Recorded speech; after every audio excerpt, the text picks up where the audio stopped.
ସମସ୍ତଙ୍କୁ ନମସ୍କାର। ମୁଁ ଭାଇ ବିଶ୍ୱନାଥ ପାଣି ଆଜି ଏକ ଆତ୍ମିକ ଶିକ୍ଷାରେ ଆପଣମାନଙ୍କୁ ସ୍ୱାଗତ କରେ। ଆଜିର ଅଂଶ ଏପରି ରହିବ, ଖ୍ରୀଷ୍ଟୀୟ ବିଶ୍ୱାସର ପ୍ରମାଣ। ବାଇବେଲ କହେ, ବିଶ୍ୱାସ ବିନା ଈଶ୍ୱରଙ୍କ ସନ୍ତୋଷ ପାତ୍ର ହେବା ଅସମ୍ଭବ। ଏଭ୍ରି 11 ଅଧ୍ୟାୟ 6 ପଦରେ ଲେଖା ଅଛି, କିନ୍ତୁ ସେହି ବିଶ୍ୱାସ କେବଳ ମନରେ ଅଛି କି, କିମ୍ବା ସେଥିର ପ୍ରମାଣ ଜୀବନରେ ଦେଖାଯାଏ। ସତ୍ୟ ବିଶ୍ୱାସ କାମରେ ଦେଖାଯାଏ। ଗୋଟିଏ ଗଛ ଫଳ ଦ୍ୱାରା ଚିହ୍ନି ହୁଏ, ଠିକ୍ ସେହିପରି ଖ୍ରୀଷ୍ଟୀୟ ବିଶ୍ୱାସ କାର୍ଯ୍ୟରେ ପ୍ରକାଶିତ ହୁଏ ବା ପ୍ରମାଣିତ ହୁଏ। ଗୋଟିଏ ବିହନ ମଞ୍ଜିର ଅସ୍ତିତ୍ୱ ତାହାର ଫଳରେ ପ୍ରମାଣ ହୁଏ। ଠିକ୍ ସେହିପରି ଖ୍ରୀଷ୍ଟୀୟ ବିଶ୍ୱାସ ବିଶ୍ୱାସୀଙ୍କ ଜୀବନରେ, କାମରେ ଓ ଆଚରଣରେ ପ୍ରମାଣିତ ହୁଏ ବା ଦେଖାଯାଏ। ବିଶ୍ୱାସ ବିନା ଆମେମାନେ କେବେ ମଧ୍ୟ ବଞ୍ଚିପାରିବା ନାହିଁ। ବିଶ୍ୱାସ ବିନା ଆମମାନେ କେବେ ହେଲେ ମଧ୍ୟ ଈଶ୍ୱରଙ୍କ ସହିତ ସମ୍ପର୍କ ରଖିପାରିବା ନାହିଁ। ବିଶ୍ୱାସ ବିନା ଆମେ ପ୍ରାର୍ଥନା କରିପାରିବା ନାହିଁ। ବିଶ୍ୱାସ ବିନା ଆମେ ବାଇବେଲ ପଢ଼ିପାରିବା ନାହିଁ। ବିଶ୍ୱାସ ବିନା ଆମେ ବାକ୍ୟ ପ୍ରଚାର କରିପାରିବା ନାହିଁ। ସବୁ କ୍ଷେତ୍ରରେ ବିଶ୍ୱାସର ଆବଶ୍ୟକ। ଆଧ୍ୟାତ୍ମିକ ଭାବେ ଆବଶ୍ୟକ, ଜାଗତିକ ଭାବେ ଆବଶ୍ୟକ, ବ୍ୟକ୍ତିଗତ ଭାବେ, ପାରିବାରିକ ଭାବେ, ମାଣ୍ଡଳିକ ଭାବେ ବିଶ୍ୱାସର ଆବଶ୍ୟକ ରହିଅଛି। ଯେଉଁ ଯେଉଁ କ୍ଷେତ୍ରରେ ଆମମାନଙ୍କର ବୁଦ୍ଧି ପହଞ୍ଚେ ନାହିଁ, ଆମେ ସେଠାରେ ଆମେ ବିଶ୍ୱାସ ଦ୍ୱାରା ଦେଖିଥାଉ, ବିଶ୍ୱାସ ଦ୍ୱାରା କହିଥାଉ, ବିଶ୍ୱାସ ଦ୍ୱାରା ଆମେ ଜାଣିପାରିଥାଉ। କର୍ମ ବିନା ବିଶ୍ୱାସ ଅଦୃଶ୍ୟ ଓ ଦୁର୍ବଳ ହୋଇଯାଏ। ଆସନ୍ତୁ ଆମମାନେ ଖ୍ରୀଷ୍ଟୀୟ ବିଶ୍ୱାସର ପ୍ରମାଣ ବିଷୟରେ ଆମେ ଶିକ୍ଷା କରିବା। ମୁଁ ଆପଣମାନଙ୍କୁ 5ଟି ତଥ୍ୟ ବା ପଏଣ୍ଟ ଆପଣମାନଙ୍କ ସମ୍ମୁଖରେ ରଖିବି, ଯେ କେଉଁ ବିଷୟ ସବୁ ଆମମାନଙ୍କର ଖ୍ରୀଷ୍ଟୀୟ ବିଶ୍ୱାସର ପ୍ରମାଣ ଦେଇଥାଏ। ପ୍ରଥମ ପଏଣ୍ଟ ହେଲା, ପ୍ରେମ ଦ୍ୱାରା ଖ୍ରୀଷ୍ଟୀୟ ବିଶ୍ୱାସର ପ୍ରମାଣ ହୋଇଥାଏ। ଯାହା ଜହନ ଲିଖିତ ସୁସମାଚାର 13 ଅଧ୍ୟାୟ 35 ପଦରେ ଲେଖା ଅଛି, ଯଦି ତୁମ୍ଭେମାନେ ପରସ୍ପରକୁ ପ୍ରେମ କରୁଥାଅ, ତାହେଲେ ତୁମ୍ଭେମାନେ ମୋର ଶିଷ୍ୟ ଓ ତୋ ଦ୍ୱାରା ସମସ୍ତେ ଜ୍ଞାତ ହେବେ। ଏହା ଲେଖା ଅଛି। ଯେହେତୁ ପରମେଶ୍ୱର ଏହା କହନ୍ତି ଯେ ଆମ୍ଭେ ଯେପରି ତୁମ୍ଭକୁ ପ୍ରେମ କରିଅଛୁ, ସେହିପରି ତୁମ୍ଭେମାନେ ପରସ୍ପରକୁ ପ୍ରେମ କର। ବାଇବେଲ ଏହା ବି ଲେଖା ଅଛି, ଯେ ପ୍ରେମ କରି ଜାଣେ ନାହିଁ, ସେ ଈଶ୍ୱରଙ୍କୁ ଜାଣେ ନାହିଁ। ବାଇବେଲରେ ଏହା ବି ଲେଖା ଅଛି, ଯଦି ମୋହର ଭାବବାଣୀ କହିବାର ଶକ୍ତି ଥାଏ, ଯଦି ସମସ୍ତ ନିଗୁଡ଼ ତତ୍ପର ଜ୍ଞାନ ଜାଣିବା ଜଣେଇବା ଶକ୍ତି ଥାଏ, ପର୍ବତକୁ ସ୍ଥାନାନ୍ତରିତ କଲା ଭଳି ମୋର ବିଶ୍ୱାସ ଥାଏ, କିମ୍ବା ମୁଁ ଯଦି ମୋର ସର୍ବସ୍ୱ ବିତରଣ କରିବା ପାଇଁ ମଧ୍ୟ ମୋର ସେ ପ୍ରକାର ମନ ହୃଦୟ ଥାଏ, କିନ୍ତୁ ଯଦି ମୋର ପ୍ରେମ ନାହିଁ ବା ମୋ ଠାରେ ପ୍ରେମ ଦେଖାଯାଏ ନାହିଁ, ତାହେଲେ ଲେଖା ଅଛି ସେ କିଛି ନାହିଁ। ଯଦି ଆମେ ଆଦ୍ୟ ମଣ୍ଡଳୀ କଥା ଆମେ ଚିନ୍ତା କରୁ, ସେମାନେ ପରସ୍ପରକୁ ପ୍ରେମ କରି ବଞ୍ଚୁଥିଲେ, ନିଜର ସମ୍ପତ୍ତିକୁ ନିଜର ବୋଲି ମଣୁନଥିଲେ। ଏତେ ସୁନ୍ଦର ଲାଇଫ, ଏକ ଆତ୍ମା, ଏକ ଚିତ୍ତ, ଏକ ଭାବପନ, କେହି କାହାକୁ ଲୁଚାଉନଥିଲେ, କେହି କାହାକୁ ହିଂସାଉ ନଥିଲେ, କେହି କାହାର ଏଗନେଷ୍ଟରେ କଥାବାର୍ତ୍ତା ଏ ବିଷୟ ଦେଖାଯାଉନଥିଲା ଆଦ୍ୟ ମଣ୍ଡଳରେ।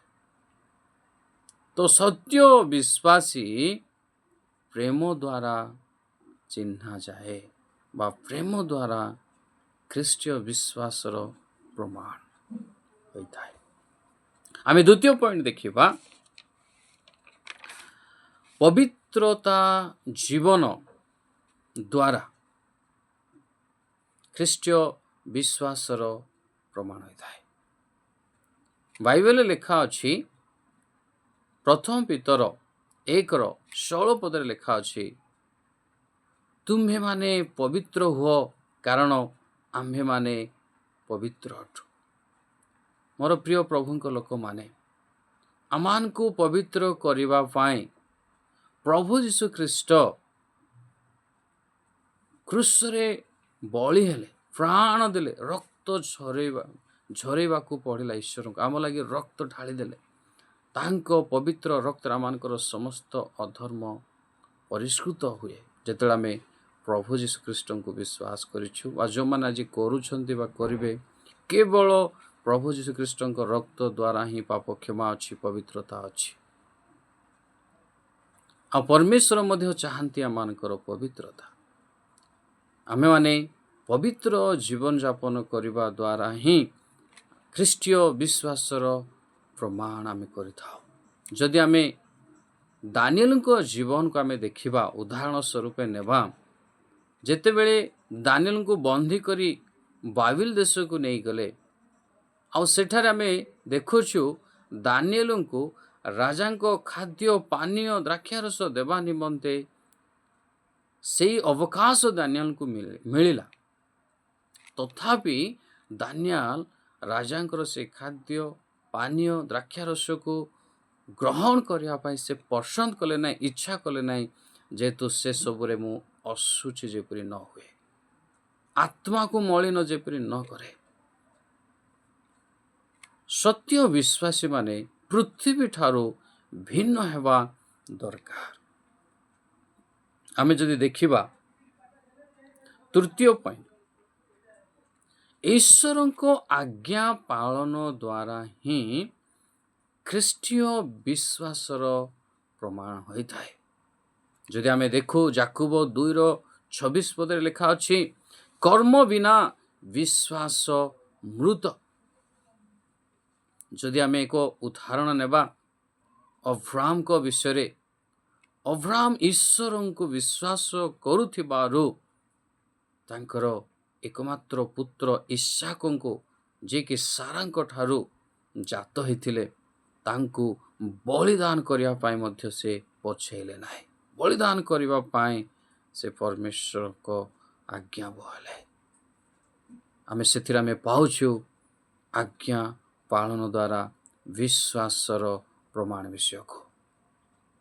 ମୋର ପ୍ରିୟ ଭାଇ ଭଉଣୀମାନେ, ଯଦି ଆମମାନେ ଈଶ୍ୱରଙ୍କ ଠାରେ ବିଶ୍ୱାସ କରୁଛୁ, ତାହେଲେ ଆମେ ଈଶ୍ୱରଙ୍କ ଆଜ୍ଞା ଯେତେବେଳେ ଆମେ ପାଳନ କରୁଛୁ, ତହିଁରେ ହିଁ ଆମମାନଙ୍କର ବିଶ୍ୱାସ ପ୍ରମାଣିତ ହୋଇଥାଏ। ଆଜି ଦେଖନ୍ତୁ, ପ୍ରାର୍ଥନା କରିବା, ଉପାସନା କରିବା, ଉପବାସ କରିବା, ଆତ୍ମିକ ଉଦ୍ଦୀପନା ସଭାରେ ଯୋଗଦାନ କରିବା, ଏସବୁ ଦେଖିବାକୁ ମିଳୁଛି, ଭଲ କଥା।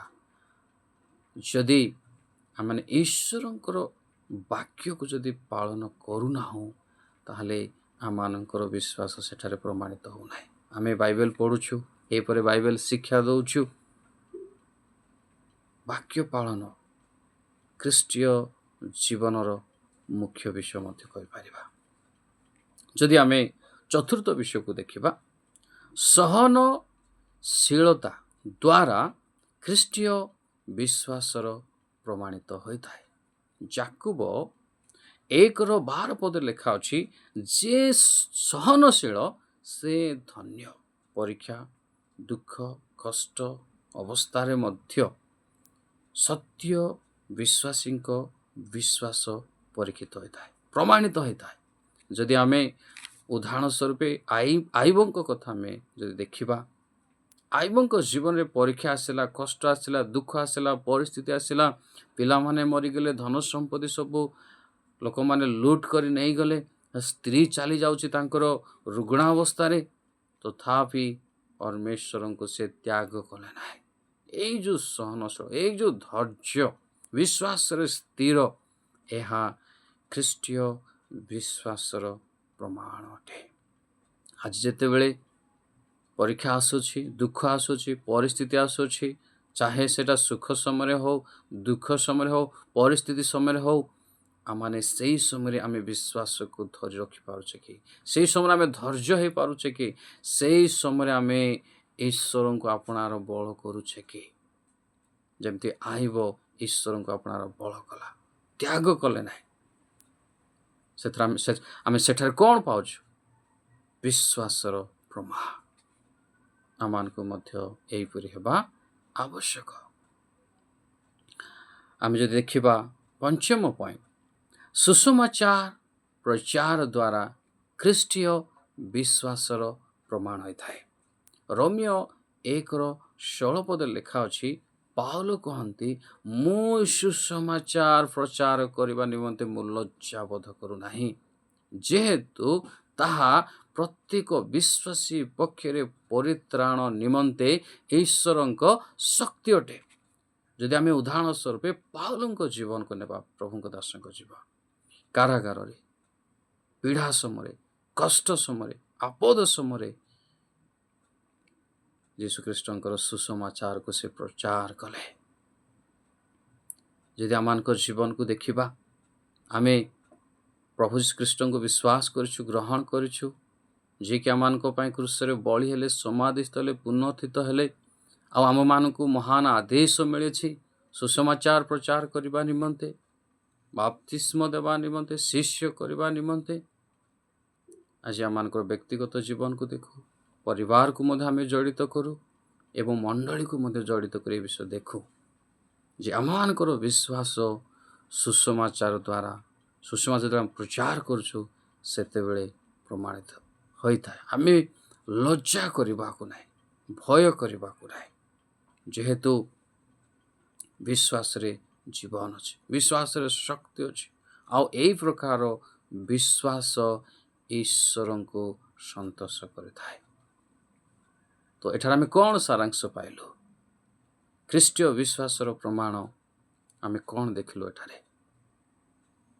ପ୍ରଥମ ବିଷୟ ହେଲା ପ୍ରେମ ଦ୍ୱାରା ପ୍ରମାଣ ହୋଇଥାଏ। ଦ୍ୱିତୀୟ ବିଷୟ ହେଲା ପବିତ୍ରତା ଦ୍ୱାରା। ତୃତୀୟ ବିଷୟ ଆଜ୍ଞା ପାଳନ ଦ୍ୱାରା। ଚତୁର୍ଥ ବିଷୟ ସହନଶୀଳତା ଦ୍ୱାରା। ପଞ୍ଚମ ବିଷୟ ସୁସମାଚାର ଦ୍ୱାରା ପ୍ରମାଣିତ ହୋଇଥାଏ। ଏ ବାକ୍ୟରେ ପ୍ରଭୁ ଆମ ସମସ୍ତଙ୍କୁ ଆଶୀର୍ବାଦ କରନ୍ତୁ। ପ୍ରଭୁ ଗୌରବ ପାଆନ୍ତୁ। ସମସ୍ତଙ୍କୁ ନମସ୍କାର।